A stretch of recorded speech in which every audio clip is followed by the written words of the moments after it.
wallahi tallahi ku ga Tinubu matsala yanzu ya fara gani. Wallahi bai ga komai ba. Wallahi na rantsi da Allah da Annabi bai ga komai ba. Kuma Ahmed Bola Tinubu shugaban Najeriya, na rantse maka da Allah da Annabi kai ana zuga ka kawai masta ne kai, to ni kuma a wuri na baka kai matsayin da za a ce maka kai masta bane saboda baka da wayo, ko kuma ta Hausawa kana da wayo amma baka da hankali.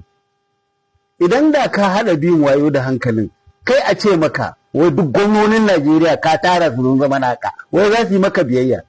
Kai Tinubu ka san yan arewa kuwa? Wallahi tallahi ka kuka da kanka ka nema kanka makowa. Ba za ka san suwaye yan arewa ba, ba za ka san meye yan arewa ba, ba za ka san meye siyasar arewa ba, sai zaɓe ya zo gab.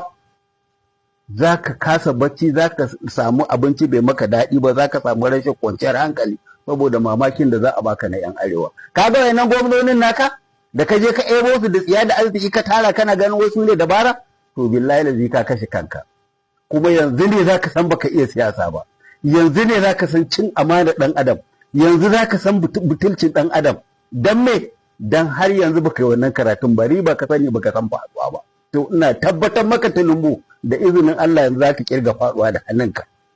Da hannunka kana ta kirga riba, umulogo kana jin daɗi, to ka shirya ranar kuka tana zuwa. Dalili shi ne Allah fa Tinubu ba Allah ba ƙarya ba ne.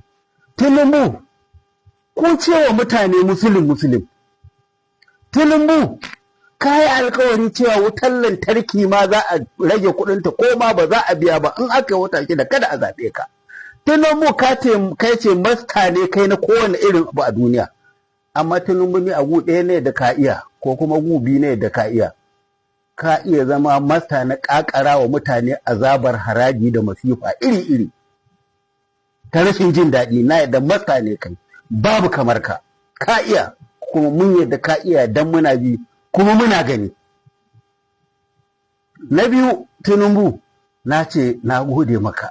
Akwai wani ilimi da ka koya mun, shi ne na son mutane na, kamar yadda kake son mutanenka. Yadda kake kishin Yarabawa 'yan uwanka, yadda kake girmama Yarabawa 'yan uwanka, komai zunubinsu, komai laifinsu, ka rungumi kayanka kana son su, wallahi Tinubu na gode maka.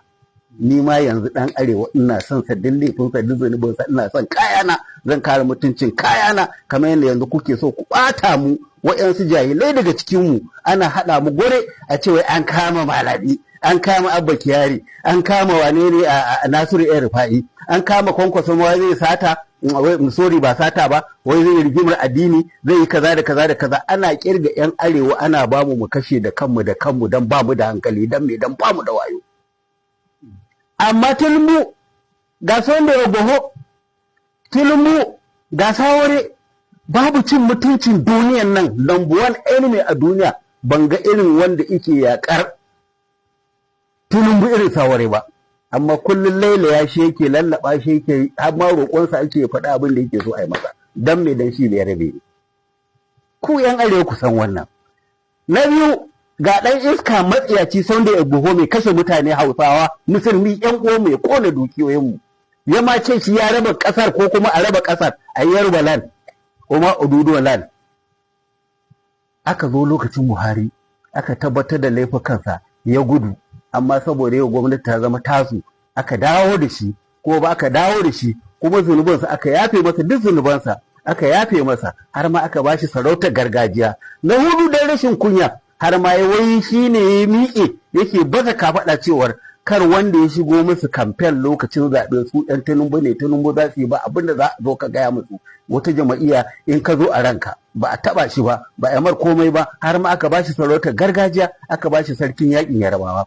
To yanzu dan Allah dan Annabi, kai ɗan Bahaushiya, dan uwarka ko kai wane ne, ko raƙumi ne kai kan arewa, baka so ƴan uwarka ba, Allah wadaranka.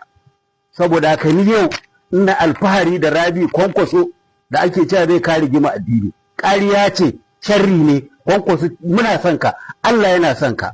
Abba Kyari da kuka je kuka mamuke kuka kulle shi, Allah zai fito da shi ko kuna so ko ba ka so bi iznillah.